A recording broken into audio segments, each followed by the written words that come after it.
আজ আমি আপনাদের একটি গল্প পাঠ করে শোনাব। ছোট গল্প, রূপকথার লুকোচুরি। কবি পল্লবী সেনগুপ্ত। অফিসে বসেও কাজে মন দিতে পারছি না আজ অরুণ। নিজে দেখে শুনে এত বড় ভুল করে বসলো ও। তৃপ্তিকে তো ভালোবেসে বিয়ে করেছিল, কিন্তু মেয়েটা এত স্বার্থপর। বিয়ের পর থেকেই অরুণের মায়ের সাথে বনিবনা হয়নি তৃপ্তির। মায়ের কোনোদিনই মেয়েটাকে পছন্দ ছিল না। ও চাকরি করা আর জেদি স্বভাবের বলে। আর তৃপ্তিও মাকে একদম সহ্য করতে পারত না। মায়ের সব ব্যাপারে নিজের মত দেওয়াটা চিরকালের অভ্যেস। এই নিয়েই ঝামেলা লাগতো তৃপ্তির সাথে। নিত্যদিনের এই অশান্তি সহ্য করতে না পেরে ওকে নিয়ে অন্য একটা ভাড়া বাড়িতে শিফট করে গিয়েছিল অরুণ। ভেবেছিল অবস্থার উন্নতি হবে, কিন্তু কিচ্ছু হলো না। তৃপ্তির জেদ আরও বাড়তে লাগলো নানা ব্যাপারে। ওর রান্নার হাত ভালো না, ভীষণ ঘুম কাতরে। এই ব্যাপারগুলো অরুণকেও বিরক্ত করে তুলেছিল ওর ওপর। দুজনের মধ্যে অশান্তি বাড়ছিল। সেদিন তো ঝগড়া এতই চরম পর্যায়ে গেল যে অরুণ হাত তুলতে উদ্ধত হয়েছিল বউয়ের গায়ে। আর দেরি করেনি তৃপ্তি, বাড়ি ছেড়ে বেরিয়ে গেছিল। অরুণও ফিরে গেছে নিজের ডেরায়। ওর মা তো ওদের বিচ্ছেদের খবর শুনে বেশ খুশি। বারবার বলছেন, ও ঘর করার মেয়েই ছিল না রে বাবু, তোকে কোনো দিন সুখী করতে পারতো না। তার চেয়ে ভালোই হয়েছে আপদ চুকেছে। এরপর বাচ্চা কাচ্চা হয়ে গেলে আরও মুশকিল হতো রে। তৃপ্তি কয়েকদিনের মধ্যেই ডিভোর্সের নোটিশ পাঠিয়ে দিল। স্তম্ভিত হয়ে গিয়েছিল অরুণ।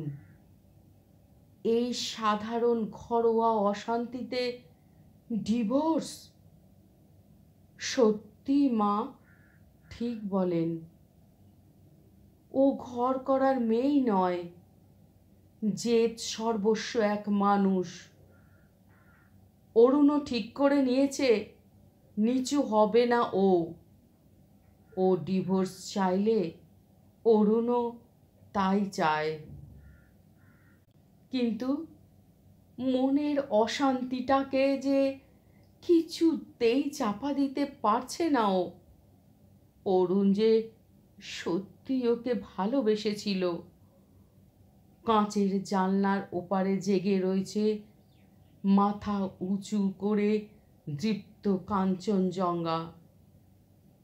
ছোটবেলা থেকেই এই কাঞ্চনজঙ্ঘা ভীষণ টানে তৃপ্তিকে।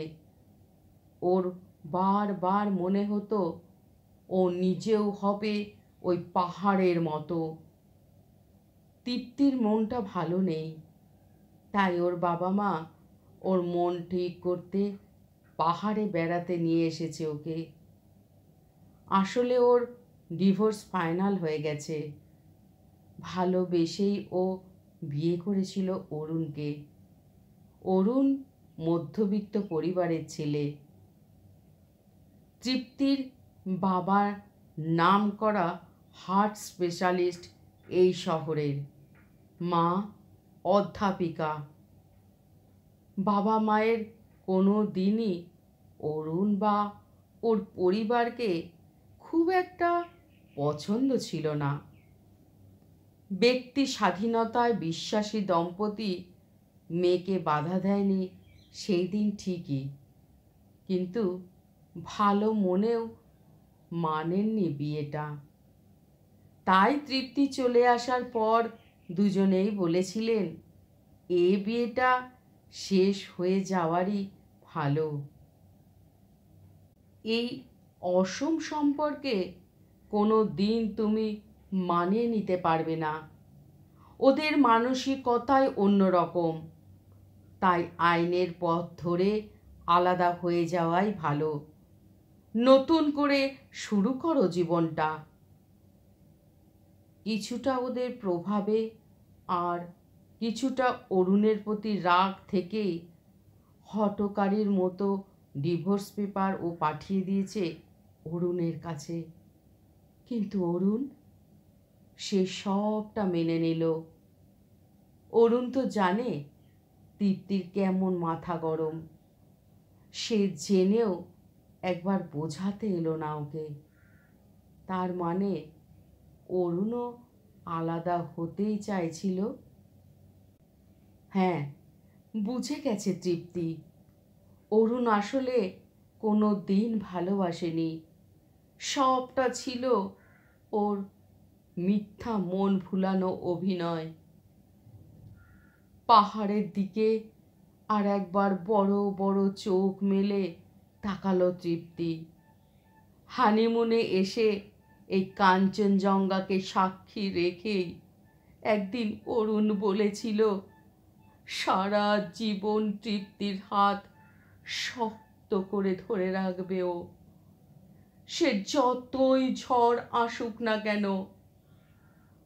এত বড় মিথ্যাটা কেন বলেছিল ও সেদিন? বিছানায় শুয়ে ছটপট করছে অরুণ। আগামী পরশু ওদের ডিভোর্সটা ফাইনাল হয়ে যাওয়ার দিন। অরুণ লক্ষ্য করছে মা ওকে মৌখিক সমবেদনা জানালেও আসলে মনে মনে তিনি বেশ খুশি। বাবার মধ্যেও তেমন কোনো বিকার নেই। শুধু শেষ হয়ে যাচ্ছে অরুণের সংসারটাই, যেটা ও আর ওর ভালোবাসার মানুষ মিলে নিজে হাতে সাজিয়েছিল। এর মাঝে একবারও কথা হয়নি তৃপ্তির সাথে। ওকে ফোন করতে ইচ্ছে হলেও করেনি অরুণ। কেন করবে? ও তো বিচ্ছেদ চায়।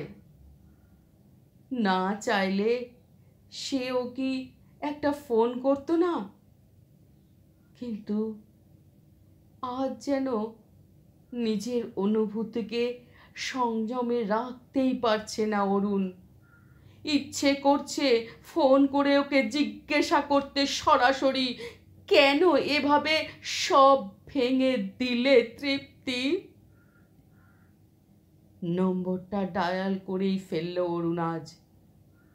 ও প্রান্তে বলছে নম্বর ব্যস্ত। মুহূর্তের মাঝে ফের ডায়াল করলো, আবারও বলছে ব্যস্ত। কার সাথে কথা বলছে ও এত রাতে? নতুন কেউ এলো কি তবে ওর জীবনে? হঠাৎ ফোন বাজার শব্দে অল্প কেঁপে উঠল অরুণ। তৃপ্তি ফোন করেছে। ফোন বিজি ছিল কেন? কার সাথে কথা বলছিলে এত রাতে? ডিভোর্সের কথা ভুলে গিয়ে সেই পুরনো অধিকার বোধে ফেটে পড়ল অরুণ।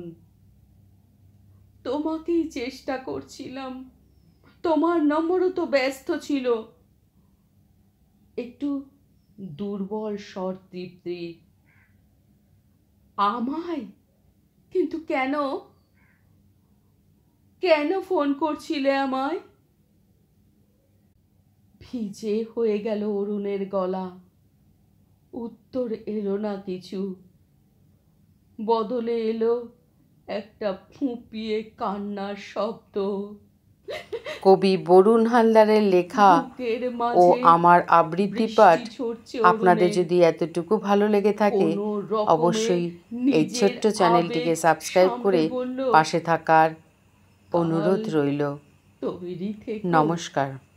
তোমায় নিতে যাব, ফিরে যাব আমরা নিজেদের পুরনো পৃথিবীতে। কেন আবার নিয়ে যাবে আমায়? তুমি তো আমায় ছেড়েই ভালোই আছো, ঝগড়া অশান্তি নেই। হ্যাঁ, আবার ঝগড়া অশান্তি করব, হয়তো আগের চেয়েও বেশি করব, কিন্তু তোমায় ছেড়ে যে থাকতে পারবো না। আমাদের রোজকার রংচটা একঘেয়ে সংসারে যে বেঁচে থাকে আমাদের একান্ত নিজেদের রঙিন অবুঝ রূপকথার গল্পগুলো। হয়েছে হয়েছে, আর সিনেমার ডায়লগ দিতে হবে না। অনেক দিন পর আবার আগের মতো করে হাসছে তৃপ্তি, দুজনের বুকেই কুলকুল করছে আনন্দের ঢেউ। অনেকগুলো দিনের পর আবার ঘরে ফেরার আনন্দ, হাজার প্রতিকূলতার ভিড়েও নিজেদের ভালোবাসাকে জিতিয়ে দেবার আনন্দ। আমার এই গল্প পাঠ আপনাদের যদি এতটুকু ভালো লেগে থাকে, তাহলে আমার এই ছোট্ট চ্যানেলটিকে সাবস্ক্রাইব করে পাশে থাকার অনুরোধ রইল। নমস্কার।